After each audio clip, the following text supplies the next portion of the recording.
Just get your first and last name and the correct spelling so I have it on tape. So if you could. All right, now listen. I'm real hard of hearing, so and I'm about halfway reading your lips. I'll speak slower. Yeah, that's fine. I tend to. No. Your voice is good. Some voices, mumblers, people that are mumblers, I can't understand. Okay. Okay, so if I can get your first and last name and the correct spelling. And the what? And the correct spelling of it. Oh, Roy Pearson, Pearson. Great, thank you very much. Yeah, my dad's, well, he says he's not hard of hearing. Everybody just talks quiet. Yeah. So it took us years to get him to get hearing aids, and now he likes it. Yeah. And then the other thing, which was kind of selective hearing, sometimes is good too. Oh yeah, selective hearing. Right, that's true. So did you grow up in Spokane? Yeah, I was born in Northport. That's right on the border, Canadian line. And I grew up here in Spokane, went to North Central High School, and had just graduated from North Central when we went into the service. So, that was a good place to grow up, Spokane. Yeah. So this was just the tail end of the Depression? Pardon me? This was just the tail end of the Depression? No, well, when I was in high school, it was the tail end. But when I was a kid, it was the Depression. Yeah, that's why I'm very conservative. The stock market, I lean away from it because I had a granddad who had a suitcase full of stocks gone, and property on Northwest Boulevard that he lost because of couldn't pay the taxes on it in the Depression. So, now I remember all of the problems, the sow belly and beans and everything else about the Depression. So, were you aware was it just normal for you, or because you didn't know anything else, you had never? Oh, hey, everybody was in the same boat, so there was nothing wrong with it. I'd get a dime on Saturday morning when I was a kid if I cut all the kindling and all the firewood for the stove for the week. I got a dime. You'd go downtown, and for a nickel you could get a bag of hard candy and another nickel to go to the Majestic Theater for the deal, and that was it. But everybody did the same thing. So no, nobody felt sorry for anybody. I mean, hey, it was just the thing. And the old folks who had known things better, before the Depression hit, before '29, that was different. But it was. But everybody was in the same boat, so no problem whatsoever. Did you get into the war before Pearl Harbor or after Pearl Harbor had been attacked? Well, you see, I was with the 1st Battalion, 161st Infantry. I imagine Merle told you about it, and Bill Welch did. He was going to bring you some information on it. Anyhow, I enlisted, and you don't need to put this in. I enlisted in the Guard. February 7th, 1937. Now, I was 15 years of age, 3 years too young. So anyway, but that was normal for kids. They paid you $1 a drill. Now, that is nothing, but $1 a drill in those days, every 3 months you got a check for $12. And that was pretty good money. The $12 was something that was just, so anyway, that was a standard thing. So when I went into the service, we went in on September 16th, 1940. September 16th, 1940. And at that time, I was a platoon sergeant. Platoon sergeants were buck sergeants in those days. And we went to Fort Lewis, a place called Swamp Murray, which is right across the highway from the main post. And it was the wettest winter they had. Are you from Seattle? The wettest winter they had ever had on the coast. Life magazine had a front cover article saying Swamp Murray. And you couldn't believe the water. You wore an overcoat and a raincoat over it day after day after day. There was no such a thing as an inclement weather schedule. You know, a lot of people, inclement, if it rains, you use an inclement weather schedule. You don't have to go out in the rain. No such thing, because it always rained, so you just did everything in the rain. So, that was the, so we were in since 1940. Bob Harrelson was in B Company with me, and I'm sorry I didn't bring a picture, because a young fellow, a fellow your age, brought a picture to me that was in the newspaper of a reunion in 1945 of the 1st Battalion of 161, and he asked me to identify the people in the picture, and I should have brought it, but just wasn't thinking. But all of those people in there, I could identify every person in that picture, and it was an informal picture. They were sitting around drinking, except 2 people, and they were in the background. Most of those people are dead, of course. We're getting to that point. We're thinning out rather quickly. I don't know if Bill mentioned to you about the reunions that the 161st Infantry that we have. We have it every 2 years now, and as we get thinner and thinner, we're recruiting more and more of the younger members of the regiment into it to keep it going. So, anyway. So you started in the Guard, yeah, and then enlisted in the Army, or you stayed in the Guard? No, the Guard was inducted into federal service on September 16th, 1940, in Washington. The whole Washington National Guard went into federal service at that time, and then we spent. I guess 2 years at Fort Lewis, 1940, 41. I don't know if anybody told you this, probably Bob Harrelson did, but on just before Pearl Harbor, starting in about October, and you wouldn't want this in there, I don't think, but the Japanese, there were a few Japanese in our units, and this is October of 41. They started pulling them out, and so you said, there's something going on here. So in November, we started to get prepared to go overseas. Nobody knew where, but you suspected the direction we were going. And so in December, I think in November we were slated to go to the Philippines at that time, but they set it back. So we were in a train sitting on the docks at Fort Baker. I think it's Fort Baker in San Francisco, playing poker.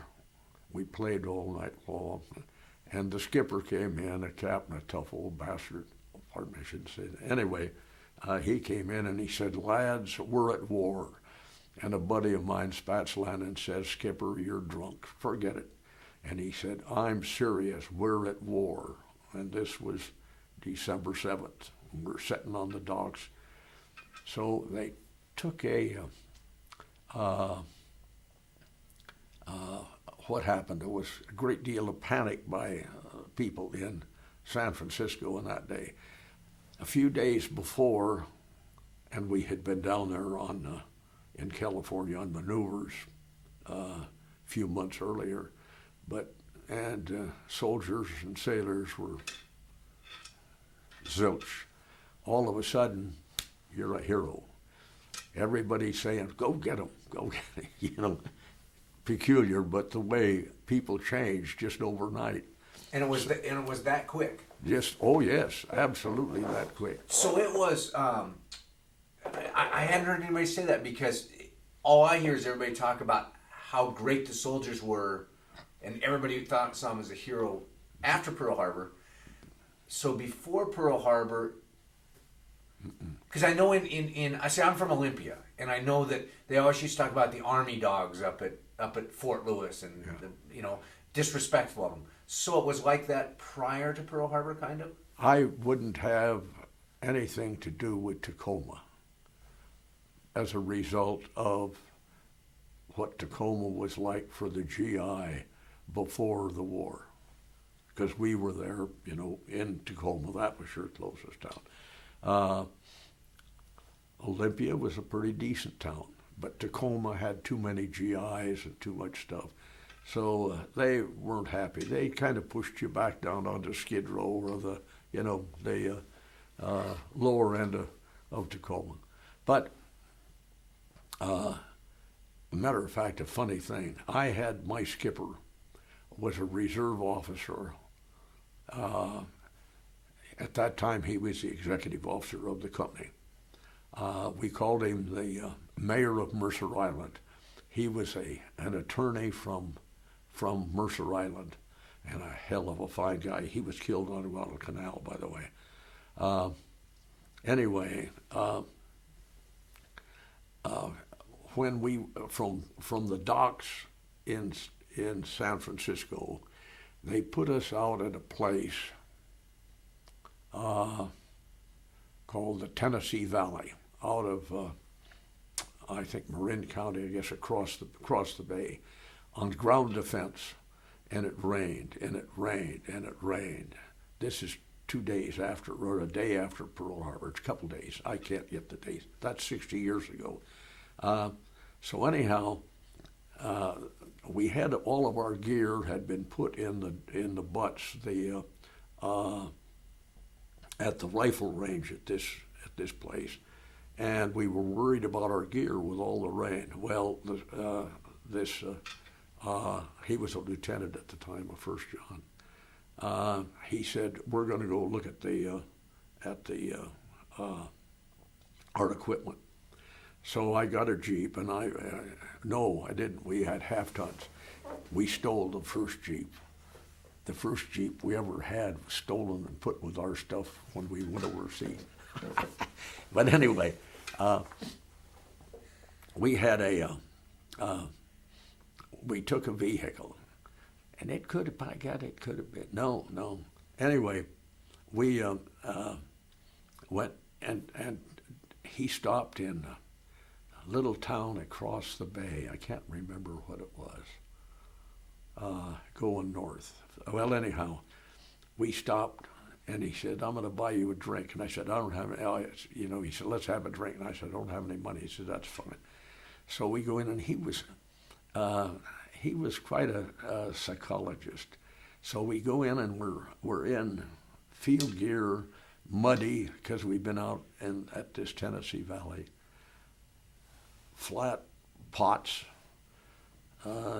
your gas mask on, the overcoat with the raincoat over it. We looked like bums. We go in there, I thought, God, they're going to throw us out of this place, Go in and sit down at the bar, and we order our drinks, and he sat there and for quite a while didn't pull out his wallet. So anyhow, we're sitting there having our drinks. So finally he got his wallet out and put a $5 bill. I still remember, $5 bill on the counter, and the bartender said, No. He said, "What's that?" He said, "Oh, those people down there bought you a drink." Oh, so we said, "Thank you." We sat there for about an hour, and I said, "Skipper, I'm going to be afraid to drive this vehicle." Anyway, that was the change, and you could see it right there. We were heroes, and probably 3 days before. So anyway, but nothing to be bitter about. But by the same token, to begin with, after being an enlisted man for quite a period of time, I really didn't trust civilians after a while. So, but anyway, it was, and we found all of our gear underwater. The believe it or not, the whatever they call the field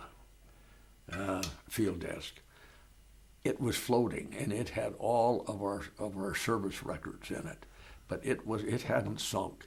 But a lot of the barracks bags, the old blue barracks bags, the B bags were underwater, and they were so heavy you could not believe it. Just full of water.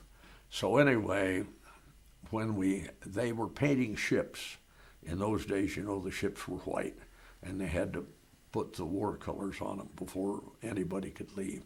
And I think we were supposed to go on the Monterey, but we ended up leaving on the Tasker H. Bliss. And there's another thing. I have the lifeboat assignments for the regiment on the Bliss as to who went where on the lifeboats. But anyhow, when we got on the Bliss, all of our gear was sopping wet. And of course, you're down in the troop holds, and the Bliss is a converted civilian boat ship.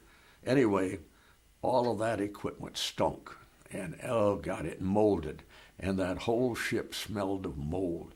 All of our gear had to be thrown away, all that stuff that was down there, because you couldn't hang it up on the deck to dry it or do anything. So anyhow, then when we got to Oahu, now at that point, I was a field first sergeant. That was a staff sergeant. There was one per company. And when we got to Honolulu, pulled into Honolulu Harbor, you talk about something to make you sick, because we really didn't know what had happened at Pearl Harbor, how bad it was. But when we pulled in there and you saw the smoke coming up from Pearl, unbelievable. It was just, nobody could believe that the Japanese had done this to us. It was impossible. So anyway. Was that your first realization that, you'd heard we were at war, but yeah, when did reality sink in? Right there was, it sunk in as we were going over, because we were the first convoy to leave the United States after war was declared. And we had what was left of the Pacific Fleet with us, taking this convoy of all of the troop ships and everything going. We still thought we were headed for the Philippines. See, we had no idea what was happening in the Philippines. As a matter of fact, if you recall, the Philippines didn't fall until sometime after Pearl Harbor. But anyway, when we pulled in there, then you really realized how bad it was. But going over, they did, as I recall, I didn't see this, but they said that they did sink a Japanese sub inside the convoy, because once in a while you would see those, you'd see the destroyers take off going 100 miles an hour as fast as one of them could go. Anyway, they did say that they had dumped a Japanese sub in the convoy. Anyway, we pulled into Honolulu Harbor, and we were immediately taken out to a place called Bellows Field. Are you familiar with Oahu? We had, as a company, we were given the mission of ground defense. This is one rifle company, about 200 men. Ground defense of the Waimanalo Pocket. You know where the town of Waimanalo is? Well, that was our headquarters, and that was our fun spot. But anyhow, Bellows Field sits there, and the Air Force was there, but that was their deal. We had the beach. We had everything. We had the defense of the area. from Makapu Point to Waimea Point. I don't know how far it is, probably 5, maybe 7 miles. This is where they made that movie, series with Tom Selleck. Magnum P.I. Magnum P.I. Rabbit Island sits right off in front of where his place was, and we had gun positions right in there. Bob Harrelson, I have a picture of Bob Harrelson sitting behind a gun in the moonlight right there at that particular spot. Well, anyhow, so we were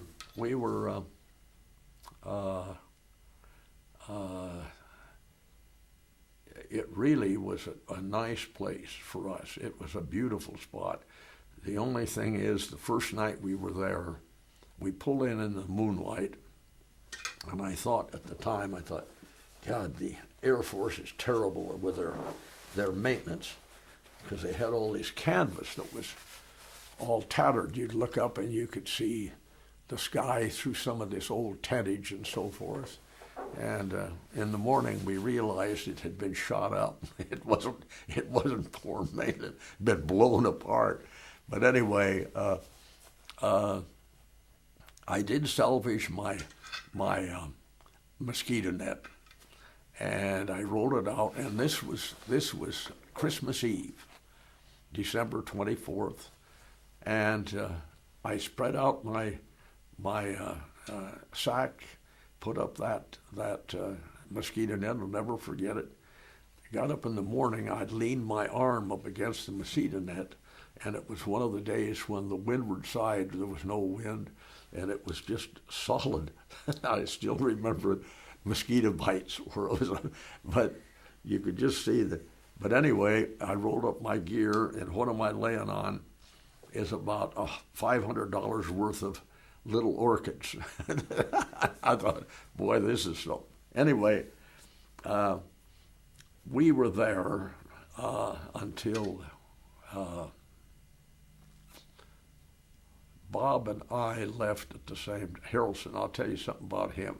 He's a fine guy, by the way. Harrelson was a platoon sergeant, and I was the field first sergeant at that time. But in August, he and I came back to OCS from Oahu, and then we were at Fort Benning for until November. I think November 21st is when we were commissioned, Harrelson and I, and a good many. Incidentally, that regiment, if I recall, produced more commissioned officers for the United States Army than any other unit in the Army. The 161st Infantry, yeah, they really did. So you went over to Hawaii and then we came back to the States, Bob and I. Oh, okay. And when they boarded us, now here I'm a guy with no college education, and in the old days you figured, hey, there's no way of becoming an officer, unless you're educated. So when they boarded us, I wasn't considered going, and my company commander, this same fellow, the mayor of Mercer Island, told me, by then he was the company commander, and he told me, he said, Roy, he said, one of these days you're going to screw up. And he said, I'm probably going to have to bust you. And he said, you take a look at the lieutenants in this outfit. And he said, you guys are doing the work, which was true. And he said, I can't break them. He said, if I would transfer one of them, they'd just go to services and supply and have a fat deal for the rest of the war. So he said, you should be commissioned. I said, no, I'm not in. He put me in for it anyhow. And I went AWOL. I just went into Waimanilo. And the next morning, I thought I was in real trouble. He came with an armed guard, a guy named Terry, one of our truck drivers. And he said, get in the vehicle. So I got in the Jeep, and he didn't say a word to me. I was dressed in my khakis. he said, we're going to Schofield Barracks. I said, the stockade. The Schofield stockade was a notorious bad place. That's where they made From Here to Eternity. Anyway, I said Schofield stockade, and he didn't say anything. We drove in, and he says, okay, now you're being boarded. And he said, oh, and he'd had me sign some papers. Didn't pay any attention to signing papers. And he says, now you're going to be boarded. And he said, if you screw up on this board, I may have to break you. So I went in and never expected to pass a board. And these were old regular Army officers and everything. So they asked me how long I'd been a platoon sergeant, how long I'd been field first sergeant. And I told them, and they said, go outside, Sergeant. And I reached for the door, and they said, come back in, Sergeant. Turned around, saluted, and they said, go in there for a physical. Just that. They needed officers, and they needed them badly. And what they wanted was NCOs with some service to send to OCS rather than college kids at that point, say. How old are you at this time? Pine? How old? About? 21, yeah.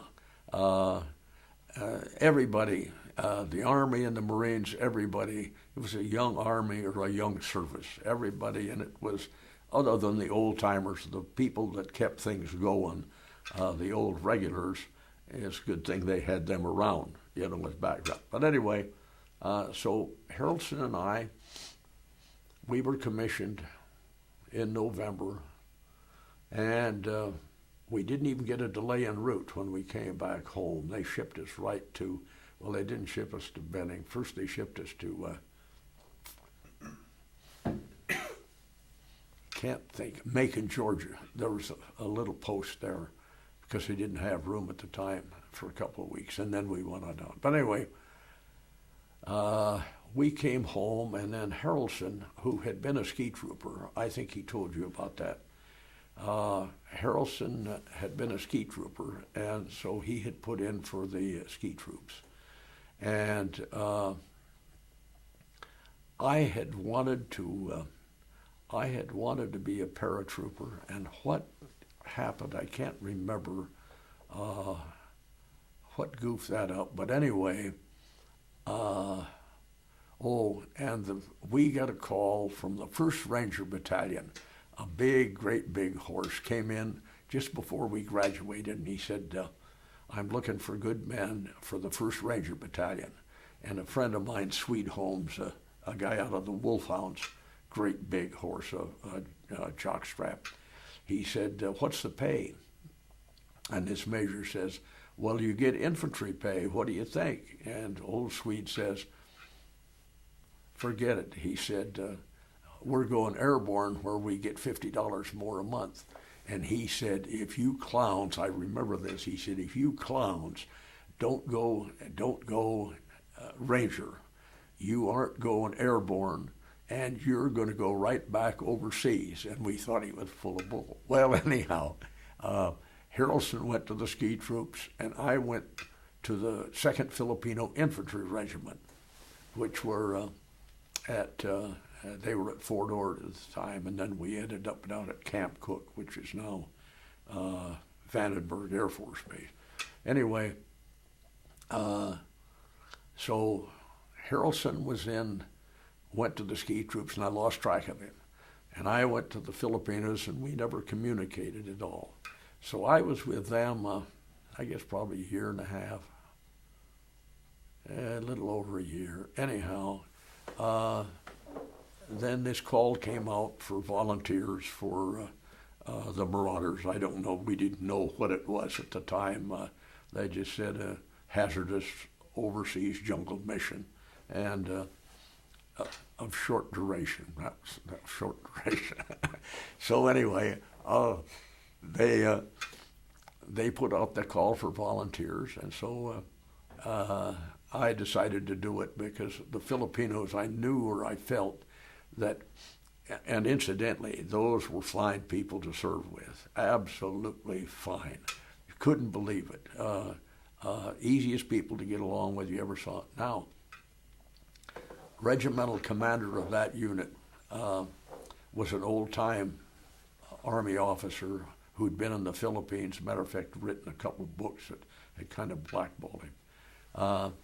Fine gentleman, but he told me, he says, now, these people are Orientals, and they are subject to losing face. Never forget him saying. Well, I had dealt with the Filipino cane cutters there at Waimanilo. They used to have us get them out and drill them on Sunday morning in the village square because they just liked to do it. Anyhow, so I thought, well, that's kind of, they're no different than anybody else. Matter of fact, we had a good friend named Eddie who was a hog rancher there at Waimanilo, and used to take him, he'd put on the luau's for us, and he was a real nice guy. So I didn't think anything of it, but first time when I went out on the rifle range, and this is kind of funny because I was still thinking like a NCO. I'm going up and down the line, and I come to this one kid who's all cattywampus. His position is horrible. His elbow is out under the rifle, and his hips are. I straighten his hips up, put his elbow under the rifle, go down the line, come back, and he's all screwed up again. I do this about twice, and I'm going along with this deal about them losing face, not to say anything in front of anybody else. I do this 2 times. I come back, and here he is all screwed up again. So I took my helmet off, and I threw it. I'd never forget. I threw it on the goddamn ground and started kicking dirt.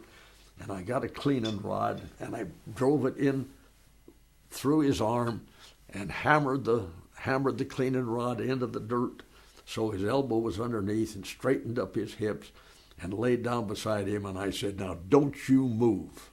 And he laid there, and all of a sudden I thought, they're going to throw me out of this outfit right now. I could hear people snickering up and down the line, including him. So that was the end of it. That was a bunch of crap. They were just like any other GI, you know. And but anyhow, when I got to Fort Meade, Maryland, which was our what do I want to say? Well, it wasn't it was the staging area for overseas. But I had a friend named,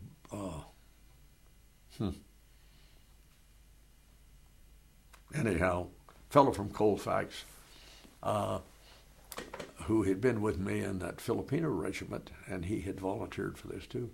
So he came up to me and he said, Roy, he said, there's a guy around here looking for a fellow named Shorty. And I said, it's Bob Harrelson. And that's the damnedest thing. I couldn't believe it. Here we are, after going through everything and then being separated for, a year and a half. Here we are back together. And we went overseas together. But, Bob was a fine guy. He ended up as our battalion S4. And now he had a lot of pictures. Bob was great, and I don't know, I lost my camera. I never had a camera all the time I was over there. And but anyhow, then we joined the, what happened was when we were 30 days going to India by way of Cape Town, South Africa, 30 or 31 days. Got to spend a day or so in Cape Town, wonderful town. Only problem was the same problems they have today. I would have loved to have lived there except for those problems that they had. But anyway, because at the time the blacks down there, boy, they were nothing, absolutely nothing. So anyway.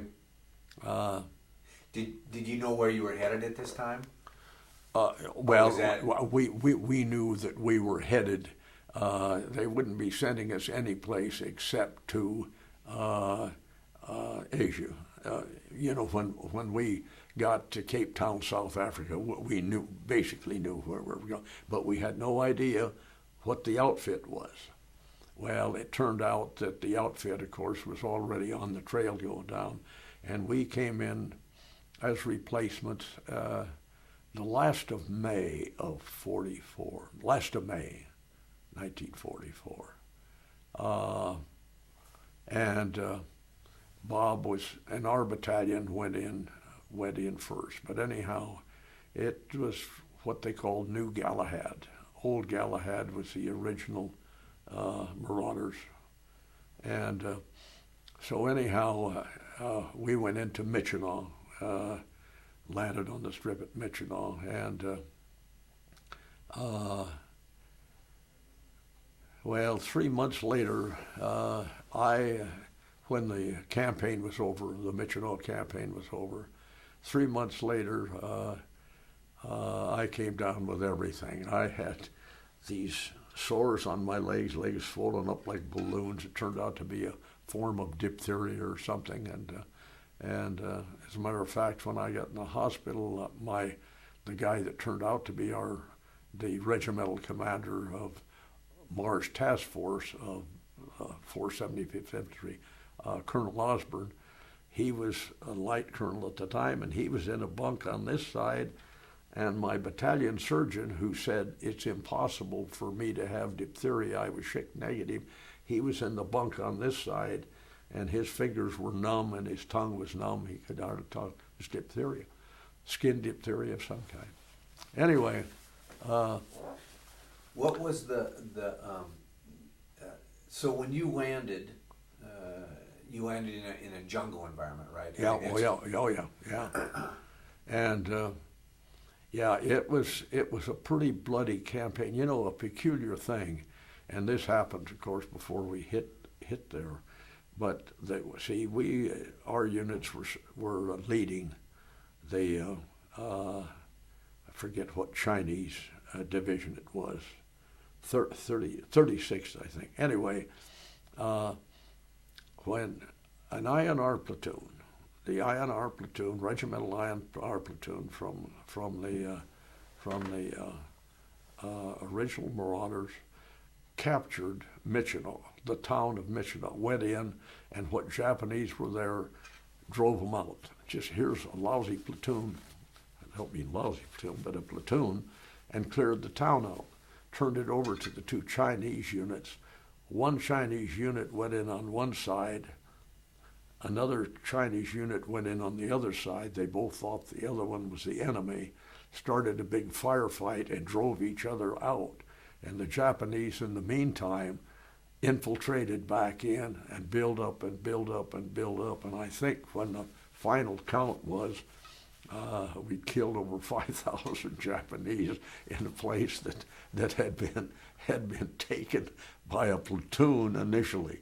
But anyway, and that was June, July, and August, late August, 2.5 months to retake that town, because they dug in and they brought in replacements, or replacements came in from every place. We had roadblocks set up around Michinaw, and there would be streams of Japanese. You could see them coming in where there were clearings, infiltrating back into Michinaw. So, and your, if I remember right, your goal is you're trying to capture a supply path so that they don't have to fly the hump. Is that right? Absolutely. You see, and we at the time, and rightfully or wrongfully, and I think wrongfully, we blame Stilwell.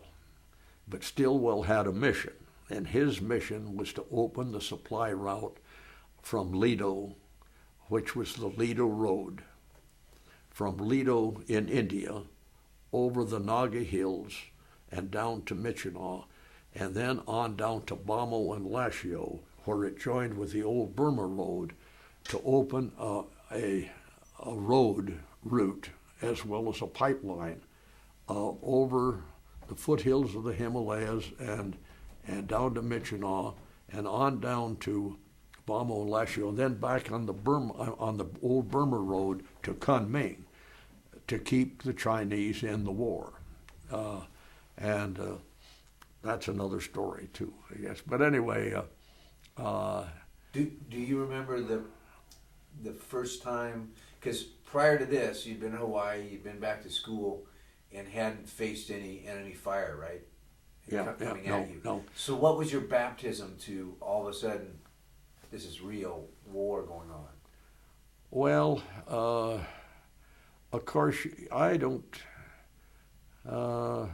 It's hard to tell what the feelings, what your feelings are. I mean, apprehension, of course, but by the same token, we had some replacements who were somewhat green, but by the same token, turned out to be tremendous soldiers. God, I'm telling you, I couldn't have been happier with the people I had. I ended up as a machine gun platoon leader in the 1st Battalion.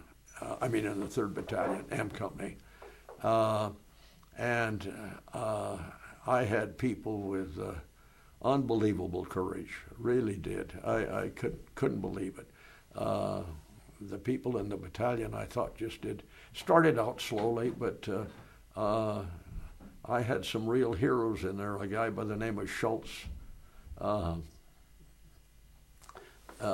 guy who in peacetime would have never made it in the Army.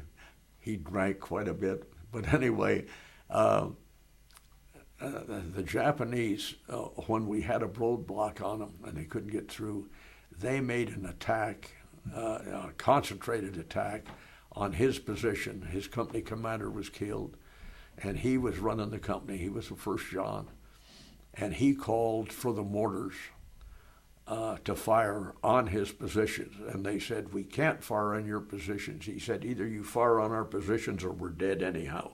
Fire on us. And so they did. They fired on him. And he didn't lose any men. They were all dug in. And the Japanese attacked, and it broke up the attack. But he was a tremendous soldier. And I have no idea what happened to him. But there were a lot of people that you could... that were heroes that never recognized, And it was quite an experience. Anyhow, then when I got back in the hospital, Bob, in the meantime, he had ended up in the 44th Field Hospital, but he went back to duty.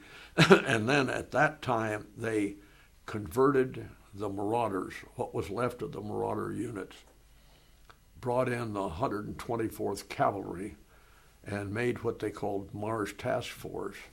And Bob went I think he was a supply officer going on down with them too, but he went on down the road to Bamo and Lashio.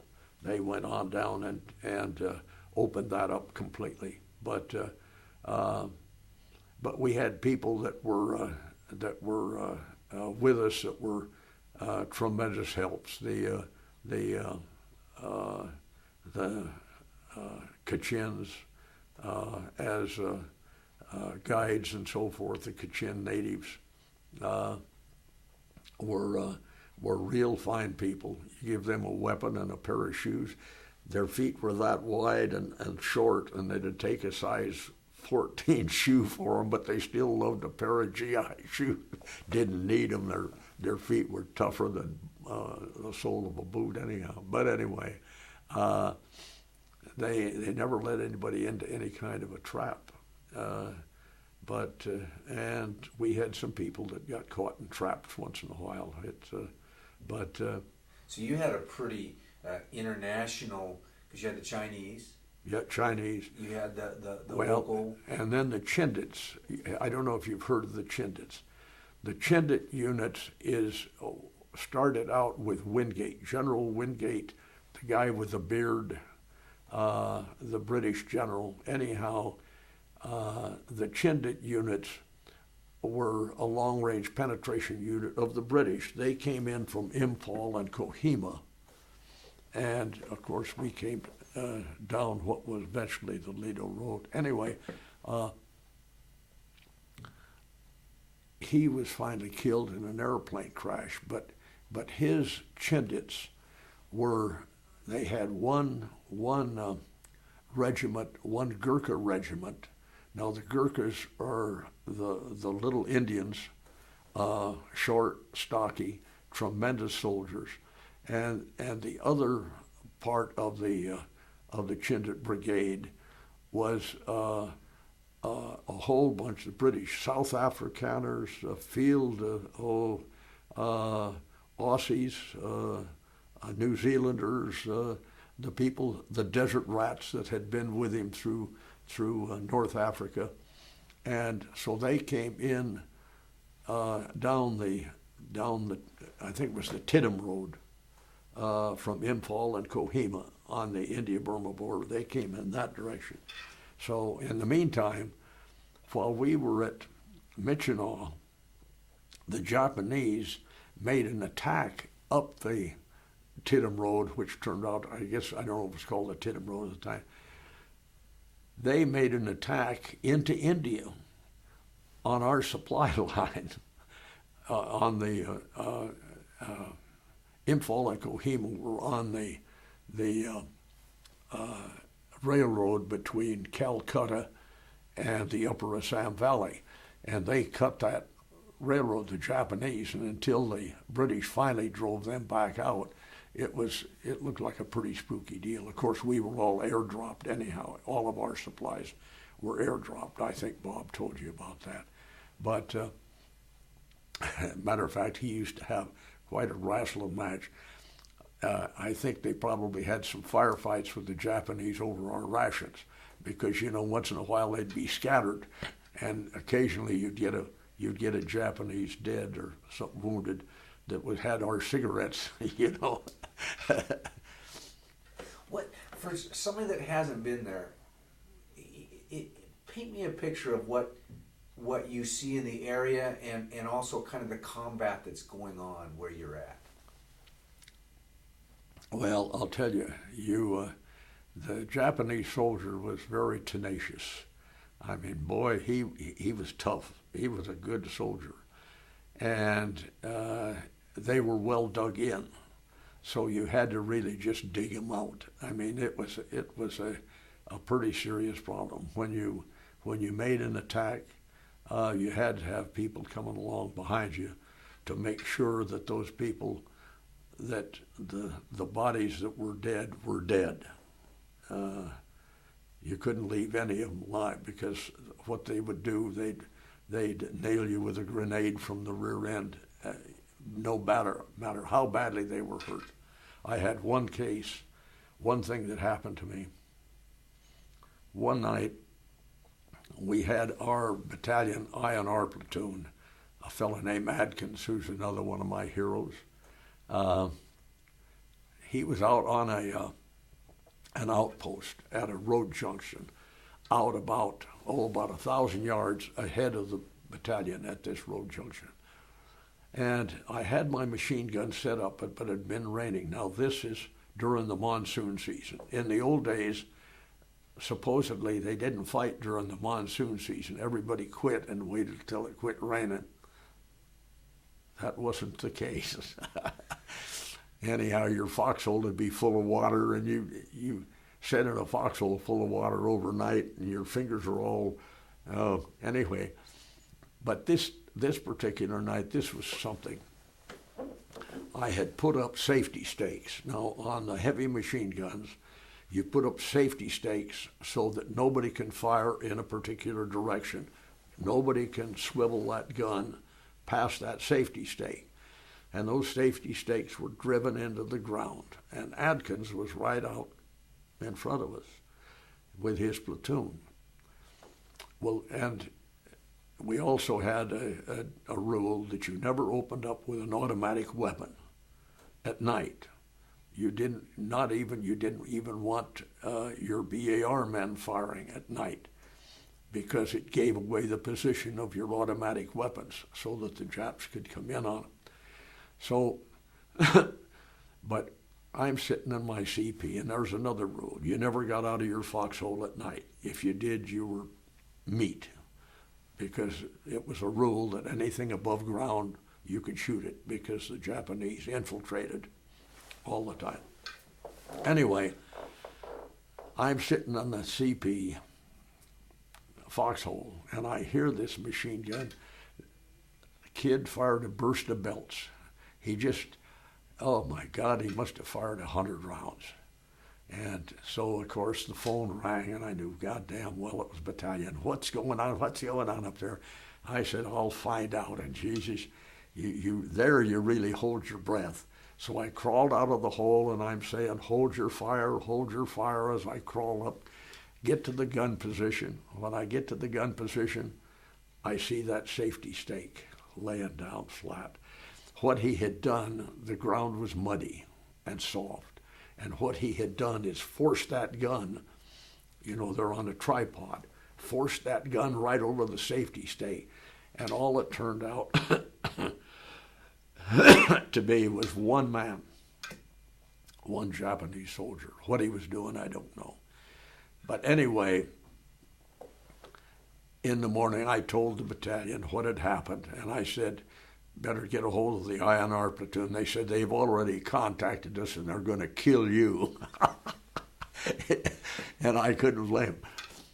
Atkins, when he came in the next morning, held up his pack and had his fingers through the pack like this. He says, this is my pack. And I said, yeah, I recognize.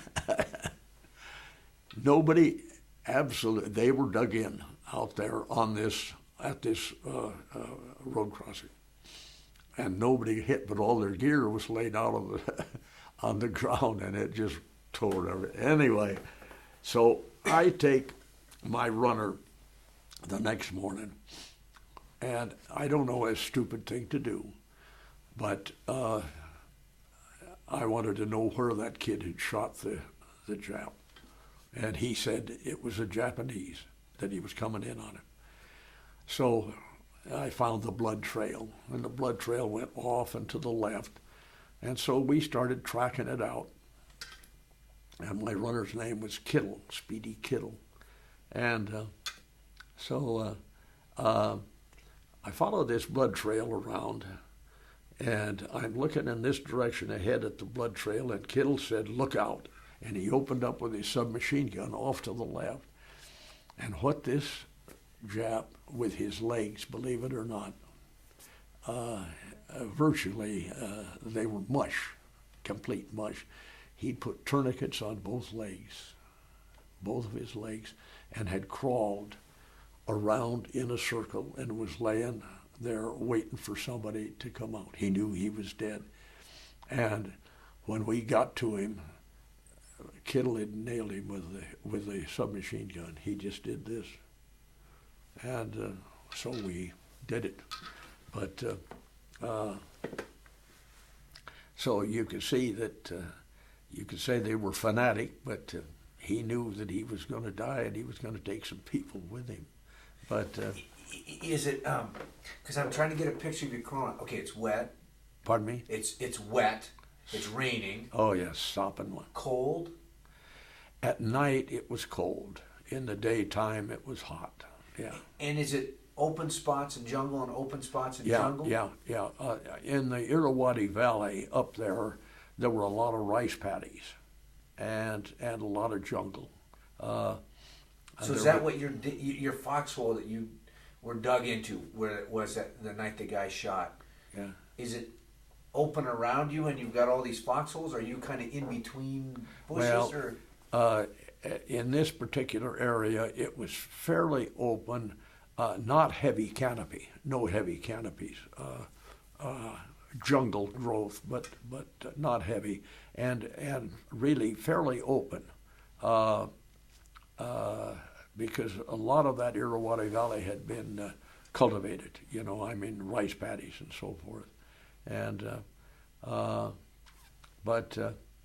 So are you having to crawl a lot in your movement then? Because pardon me? Are you having to crawl a lot when you're moving, or are you walking your? Oh no. When we'd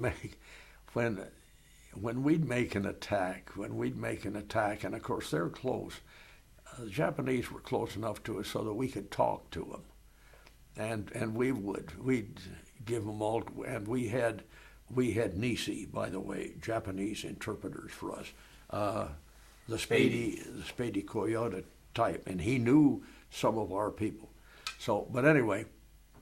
So what, are you, at nighttime you're talking to him? Oh yeah, you talk all the time. There's a story, and it is funny. I didn't hear it, but they claim it's true. We were jawing back and forth with them, and as a matter of fact, we had one of their flags, and the first sergeant of the rifle company that my platoon was attached to, he held this big ceremony of, it's all right to say of peeing on their flag, and then letting them know that we'd peed on their flag, you know. So anyhow, we used to yell back and forth, Tojo Buchai, Tojo eat shit. I mean, you cut all that crap out. That's fine, don't worry about it. But anyway, a little voice, supposedly a Jap voice, came back and says, Eleanor eat K ration. Eleanor Roosevelt ate K ration, saying they are shit.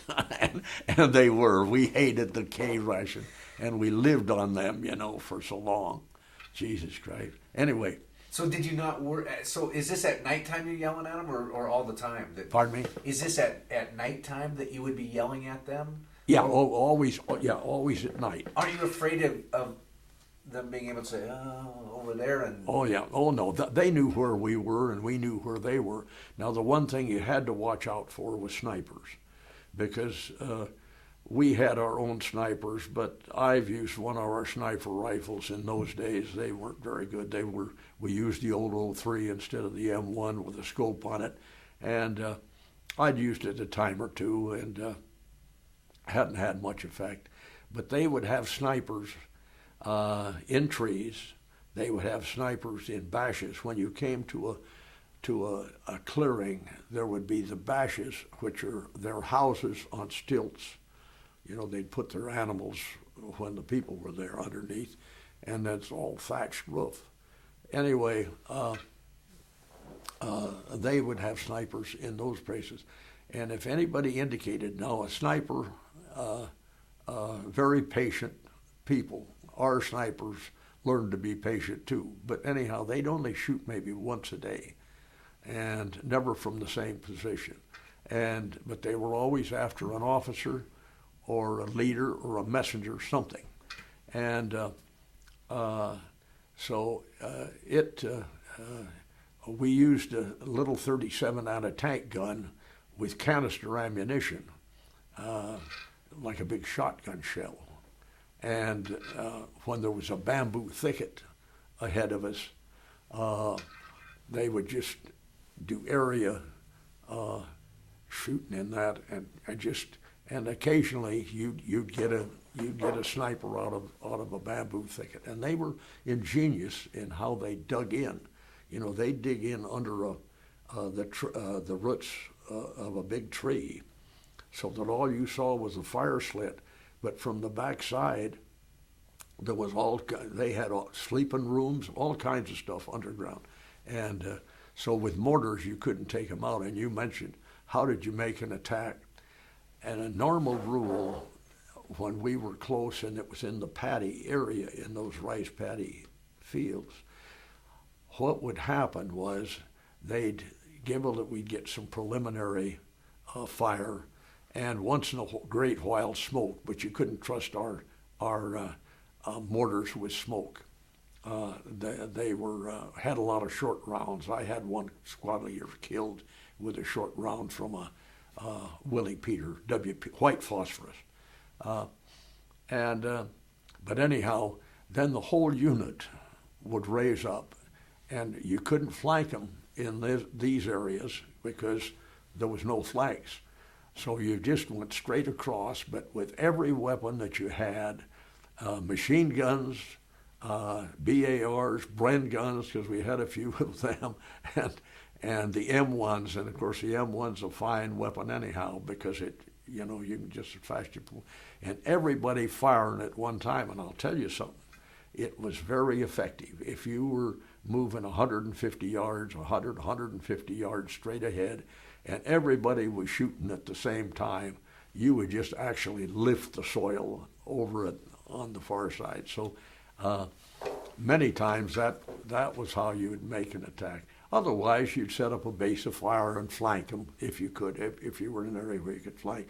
Very seldom were you in that position where you could do it. But anyway. Because they were always scattered all over. There wasn't a line of... Oh yeah, they had a line at times, but they also had depth, where they could fall back, and many times when you would take the people out on what you figure was their main line of resistance and go another 100 yards, you were into another firefight right now. So sometimes it was awful slow how fast you could move. So anyway, And is it muddy? Pardon me? Is it muddy? I mean, are you having to trudge through? Yeah. It's terrible muddy. You're now the thing about the foxholes, and this is something. At night, as I say, you couldn't get out of the foxhole, and everybody had diarrhea, just automatic. So if you crapped, you'd crap in your helmet, not the liner, but in the helmet, and all you could do was pour it over the side at night, and then try to cover it in the morning. But matter of fact, one night it happened to me, and I dumped that helmet and started to get back in the foxhole. Bob Clegg's the friend's name from Colfax. He and I were in the same foxhole together, and I didn't realize that he wasn't awake, and that he was asleep. Normally one's awake and one's asleep when you have two men in a foxhole. So I started to sit back down in the foxhole, thinking that he was asleep, and he kicked me in the gut as hard as he could with both his feet. See, that's one thing. You're never really, even though you think you're asleep, you're not asleep, see? And he carried a pistol in a shoulder holster. And I knew he did, and I'm grabbing for his shoulder holster, so he thinks I'm grabbing. He continued to kick me. I could hardly walk the next day. I was kicked out of shape. But anyhow, I'd say, Bob, it's me. And then people would say, what's up, what's going on? They figured that a nip. And that's what he thought. He could see a little bit of light through the canopy, and it looked like somebody jumping in. It's me sitting down. Jesus. So you do stupid things. I should have made sure he was awake before I did anything, but you don't. And was your foxhole deep or flat? No. What you tried to do is make a foxhole with a shelf to sit on and a grenade sump in the bottom, so that if somebody threw a grenade in, you could kick it into the sump and get off to the side, and all you'd get is mud. But I don't know, your foxholes are always as deep as you can make them. And really, now here's another thing. The Japanese soldier, when he went into an area, he would dig in. But all the time he was there, he'd keep digging. He just kept right on digging, just like the Vietnamese with their tunnels. I mean, the Japanese were great diggers. They knew how to dig. Anyway, a GI, our people, you dig a foxhole, and if you got it deep enough to protect yourself, that's the end of it. They never go any deeper or do any better. And that's just us. And I think it's true today, or it would be true today. But I got to switch tapes here. How long, when you got in a foxhole, did you have to dig a new one every day? Pardon me? When you were in a foxhole, were you moving and having to dig a new one every day? Yeah. Now, I had a runner. I was an officer, and I had a runner. Nobody knew. I'll tell you, the officers, and then this is no bull, you would put your insignia on the back side of your deal and underneath, you never advertised. If you would never, like they did in Europe, you would never put your bar on a helmet. That would just be a real good aiming point for a nip sniper. No, you didn't advertise. You didn't look any different than anybody else. Matter of fact, we laugh about this, but most of our casualties came from small arms fire, not from artillery, but small arms fire or mortars. I mean, larger in Europe, almost all of their casualties were from artillery, rather than small arms. I mean, the biggest portion of them, as I understand it. But anyway, there was an old saying: "Shot at and missed, shit at and hit," and that was me. I never got hit. Oh, I had a shell fragment through my finger here once, but that was all. But the amazing thing, I have a buddy, this Swede Holmes I mentioned to you. He was a great big guy, 6'3", and he was a beautiful target. Every time he was a rifle platoon leader, every time he made an attack, they'd nail him. And I think that in a period of 3 months, he was hit 3 times without nothing terribly serious, but he came back to the unit each time. And the last time he says, "I'm going with a Chinese tank battalion." He said, "You can hide behind your canteen," and he said, "I can't hide any place," and it was true. So, and he did. He went to a Chinese tank battalion and came through, but he was actually hit 3 times, and easiest target. You know, the same thing. You know, if you're shooting deer or whatever, you're going to take the biggest buck. But anyway. So, not only did you face Japanese attack, but you had you're crawling through bugs and dirty water. You can't believe. See, I think that more of our casualties were from disease than from wounds. Now with me, as I say, the holes in my legs kept getting bigger and bigger and bigger. And even when I got in the hospital, they put sulfa drugs in those deals, but hell, I could see the tendons. Now this part of the leg still numb. But anyhow, you can see the tendons in my leg or the bone, whatever it was. Anyway, we had a dermatologist in the hospital. 2 of our guys had released them from the hospital, and they had these same lesions on their legs. And one of them died, and they posted him. And they found out that it was his heart. So this dermatologist, here's a skin doctor, got to checking, and he said, "This is a skin diphtheria." And as a matter of fact, I understand they gave him the Bronze Star for discovering it because he really saved some life. So they took a whole ward full of us guys, including, as I say, who turned out to be the regimental commander for the new unit, Mars, and my battalion surgeon, Doc Rogers, who said he was Schick negative. He said, "I can't get a diphtheria." He says, "This is diphtheria." He says, "because I'm Schick negative." Well, he had it bad. As a matter of fact, he used to write me a letter once in a while, and he had to do it on a typewriter. The nerve ends. My fingertips tingled, and my tip was numb, but never think anything about it. But anyway, so they had us as bed patients for, I think, about 4 weeks. I think about 4 weeks. But in the meantime, they, you know how they treat diphtheria? With horse serum. And I forget what it is, but I can still see that syringe. That son of a bitch was that long, that big, right in the butt. I had a hold of that bunk for so long that when I tried to turn loose of it, I Charlie horsed my legs, my forearms, and then they gave us shots in the legs, and by God, everything started to heal. Everything started to heal.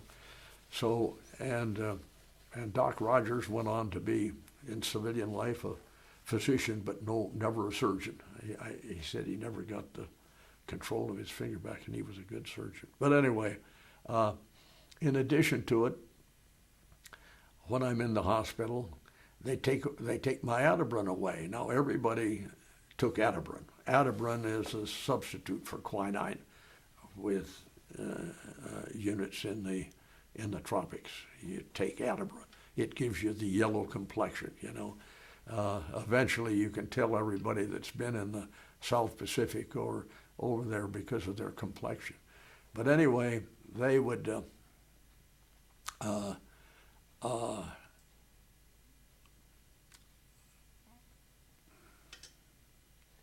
the Atabrun, when they took it away from me, they suspected, because I had a fever, a fairly high fever too. This is in addition to everything, all at the same time.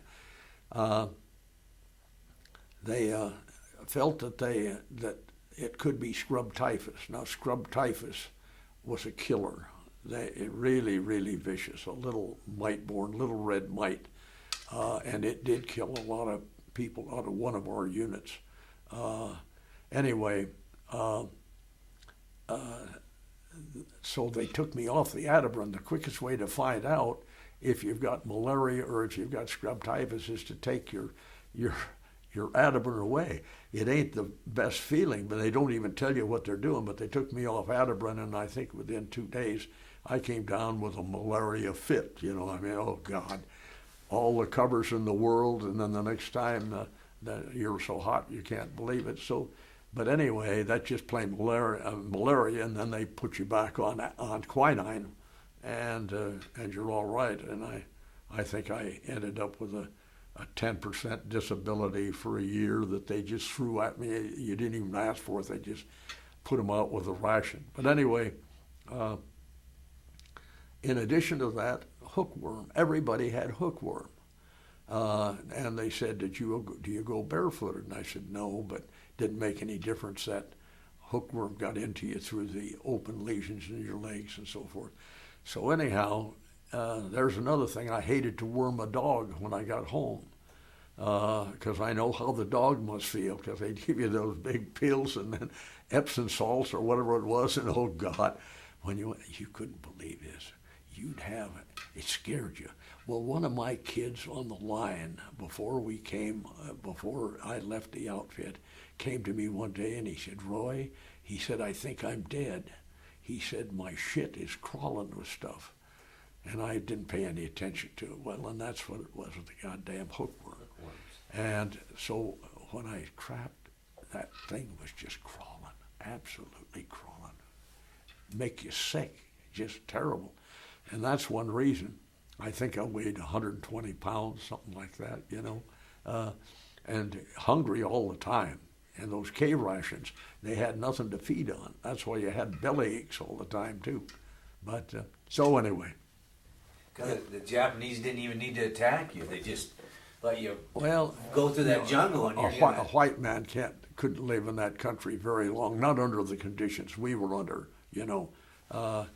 You just didn't last that long. Now, how often were you in a group? It sounds like you were constantly dug in foxholes. Is that kind of how it was all the time, or were there times where you'd get somewhere and you could bring everybody together and talk about what was going on and where you're headed, or you just had to pass from person to person? Oh, only when you were called into battalion. You know, when you get into the battalion CP, which was far enough back, and normally they had better foxholes than people on the line. But no, you never really wanted to ever get a group together any place. It was, you're asking for trouble then, you know. So you would have to pass information from foxhole to foxhole. Oh, you might get your squad leaders together, you know. It depended on the situation, you know, how whether you were in close contact or you weren't. But anyhow, it was... it was an interesting war. Then I came home, as I say. Bob went on down 2 more months, I think, through back onto the trail again, down to Bamo and Lashio, and then he ended up back at Kunming. But how did you get your food and stuff? Because you didn't carry all that with you, did you? Your K yeah, rations? you could carry 3 days K rations with you. Yeah, see, a K ration was a meal, just in a little box. That was a meal. So 3 of those was a day's ration. So you'd only have 9 little boxes for 3 days rations. Now, if you didn't get another airdrop in the meantime,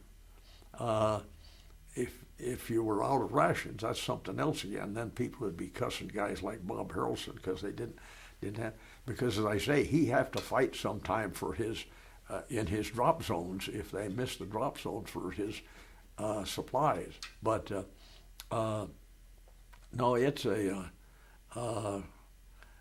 now K's were fine to keep you alive, but I can still remember the 3 rations. One of them was chopped egg loaf.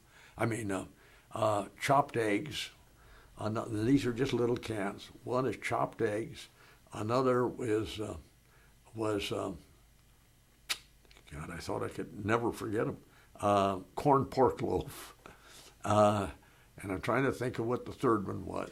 And then you had 4 cigarettes in there or something like that, and or 5, and an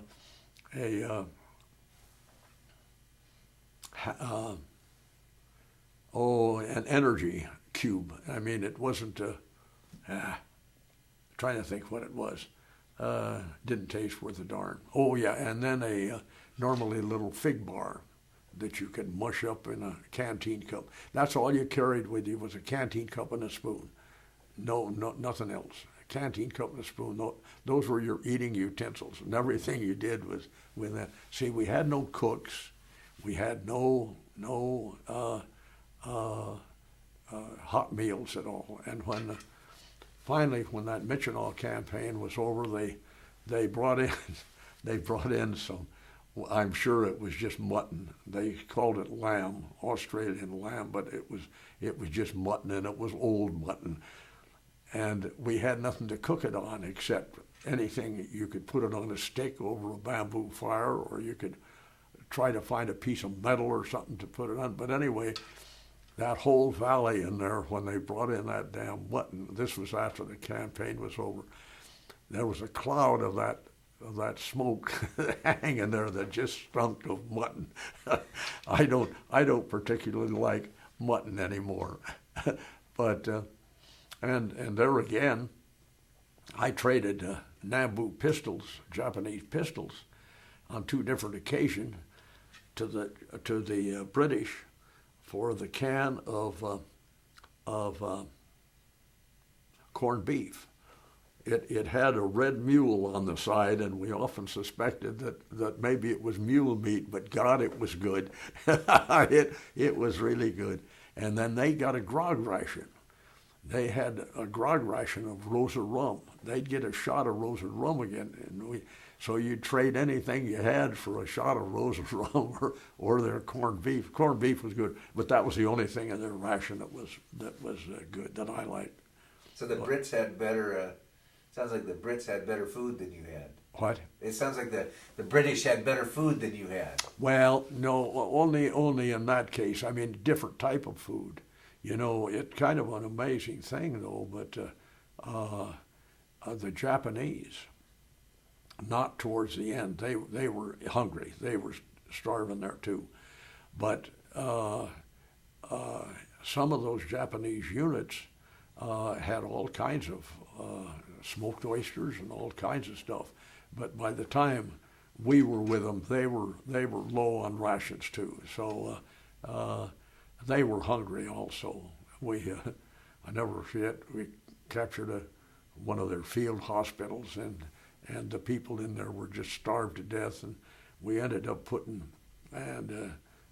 Chinese soldiers guarding the Japanese. And never forget one time I walked back into that hospital that we had there, and one of them was asking for rice, and So the Chink soldier reached over and took a piss can, threw the piss out of it, and got the rice in it and handed it to the guy, and then grinned. Yeah, but it get pretty primitive, you know. Well, I guess that's part of war. I mean, that's. Oh yeah, yeah, you do. And the truth of the matter is, you know, we say that the Japanese were brutal, which they were. You go to the raping Nanking or something. The problem is, they were brutal clear to the top. We were only brutal at our level. You know, our people like Eisenhower and like Stilwell and those people would not condone, you know, any cruelty or anything like that. Japanese was different, but at our level, we were as bad as the Japanese were, and the Chinese, I think, were worse. They were real vicious. Did you ever face a moral dilemma?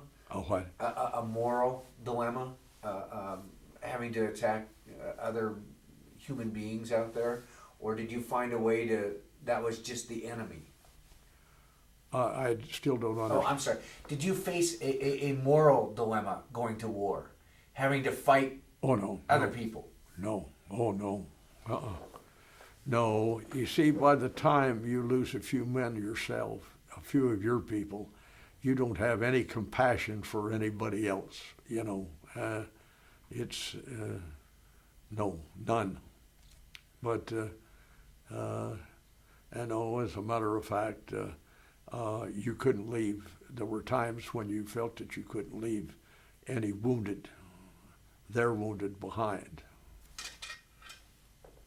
Had to, just because you weren't going to take a chance on losing some of your own people to the... Did the Marauders took pretty heavy casualty? Oh, yeah. Well, anyhow, so... Do you hold any animosity towards the Japanese people at this point in your life, or was that war? Oh, God, no. Especially the Japanese here, you know, because most of the Japanese here are Nisi. As a matter of fact, I have a good friend named Tom Iwata. Did have a good friend. I have no idea where he is now. He went back to the coast. But he was in the life insurance business. And when I first came out of the service, I was in the life business for a year, and then I became an insurance adjuster. But this Tom Iwata was Japanese, and he operated as a broker, insurance broker, insuring only Japanese, and most of them were the Japanese field hands who got paid in cash and then rat-holed the money, didn't trust banks or anything. So he was out. And the only thing, believe it or not, in those days, the only thing that the Japanese, because they didn't know anything about the mortality table of Japanese, the only insurance policy that they wrote for them was a 20-year endowment, because it was going to endow in 20 years, and that was it. They couldn't write an ordinary life policy who has a life expectancy of 92 or whatever it is. So that was what he wrote, was. But anyway, my manager, a guy named Ben Friesen, whose daughter is a movie star, by the way, can't think of her name now, a real well-known one. Anyway, Ben came to me and he said, "Roy, would you object to me bringing Tom Iwata in the office?" And I said, "Well, why'd I object?" And he said, "Well, he's Nisi." And I say, "Hey, we owed some of our lives to Nisi where I was." I said, "No, hell no." So, and I feel that way today, you know, I mean, and I may not be overly happy with some of the things that go on between us and the Japanese, but the things I worry about is what's going on between us and the Chinese. Very definitely. But anyway, no. Nisi, as a matter of fact, I like Spady Koyama real well. He's a real nice guy. He gave me that book, Did you see this book? Yes. The book, what is it, American Samaria? Yeah. Anyhow, matter of fact, one of his cousins, when I lived in Chihuahua, one of his cousins, when I was in the first grade, here was a little Japanese girl with her little locks cut this way, and she's a cousin of Spady's, and I forget what her name was, Suki something or other, but anyway, and they worked the section up there, and I think that's where Spady got his name, was on the section. You mean Spady? Yeah. His dad got his name working on the section. Yeah. His dad passed away real young, and when Spady came back from Japan, they said you need an English name, and so he got his dad's name. Oh, and that's where he gets Spady that's where from. it came. Yeah, and that's his legal name at this point. Yeah. Yeah. No, he's a fine guy. Oh yeah. Very sharp, by the way. Very sharp. Yeah. Do you think that there's looking ahead to the future, to people that you and I will never meet? Do you think what's the message that you think needs to be left with them about World War II? Well, of course, the biggest single message, and we'll never learn it, is be prepared, and we aren't prepared. I'm serious about it. We're always unprepared. After World War II, after what happened at Pearl Harbor, along comes Korea. Were we prepared? No, absolutely not. We threw people onto the line in Korea. Example, a friend of mine was the brother of the ex-mayor Duke Taft, Glenn Taft. Glenn, and I have no idea where he is now, but when we came back from World War II, Ralph Phelps got a bunch of us together, and he said, we're reorganizing the 161, and he was going to be the regimental commander. So he said, I want you to come back in. I said, hell no, I'm through, that's it. He said, oh, come on down to the armory and look around. Sucker, all of your friends that you know that you haven't seen in a long time, here they are. So the first thing, I went back in and stayed until I retired in 1971. I went out as a light colonel, and that didn't hurt a bit because the retirement is very, very attractive. It really is. So anyway, I probably got off the track there. But anyway, we were a unit, and when Korea broke, we expected. I'll never forget. I was in my hotel room in Okanagan, and I was an adjuster in those days, and they started calling off the units that were being called to active duty, and they went the 40th Division, the 42nd Division. Never said the 41st. We were a part of the 41st. Never said the 41st. Couldn't believe it. Well, they'd given the 41st the Alaska mission when they took the 4th Infantry and sent them over. So anyway, we didn't get called. We never did get called. And by then I had a family, kids, little kids, and I wasn't going to just bunch it for that. So anyway, Glenn Taft, who I tried to get to go back into the Guard with me, said, no, he was inactive reserve. Guess who they took? The inactive reserve. Now, these guys didn't even know the TO&E of units anymore. They'd been gone for 5 years, been away from the military 5 years. They're called back in, sent to Stoneman, given a uniform, and shipped them right onto the hill. He was on the hill, I think, within 3 weeks from the time he left Stoneman, commanding a company. Absolute stupidity. So there again, we were unprepared there. We always get complacent, and we've let our armed forces for the last 8 years go downhill. Not that the people in them are going downhill, but there's so damn few of them.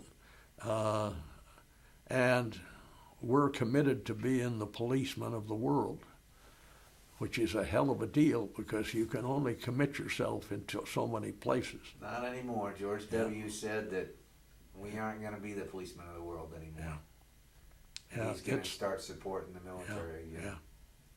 So anyway, you still need a strong military. And I really am a strong believer that every kid, when he comes out of high school, should do at least 1 year in the armed services, some branch of the armed services, just to get the feel, because they don't know what they want. When they come out of high school, they have no idea what they want. They may think that they do, and a few possibly do know what direction they're going, but very few. Anyway, I don't think that that would hurt any of them. I had a kid in my neighborhood who was a renegade and was always in trouble in school, and I think probably ended up going into service because it was either that or maybe going to jail. And he came out a staff sergeant 3 years later and got his college education, and I don't know where he is now, but I know he's doing well, settled down, and a real productive individual. The Army did it for him, but and he had admitted. But no, I never regret military service, absolutely not. And but it is something that that's the only real serious thing about being prepared that I think that really we're falling short of. And maybe we'll get it turned around, I hope so. At least now they're beginning to remember the military. Yeah. I'm not a fan of Brokaw's, but he really wrote a pretty good article. I mean, that book. What did he call it? About the generation. Greatest Generation. But it was. I mean, he did a pretty good job on that, and but again, the military, I think, needs to be a lot stronger, and I'd be willing to pay more in taxes if it means building up the military. And I think that most of the GIs would say the same thing, really. But yeah. Well, thank you very much. Yeah. Well, anyhow. I appreciate you taking the time to come in and do this. Yeah. Well, thank you. Yeah, it just brings back old memories.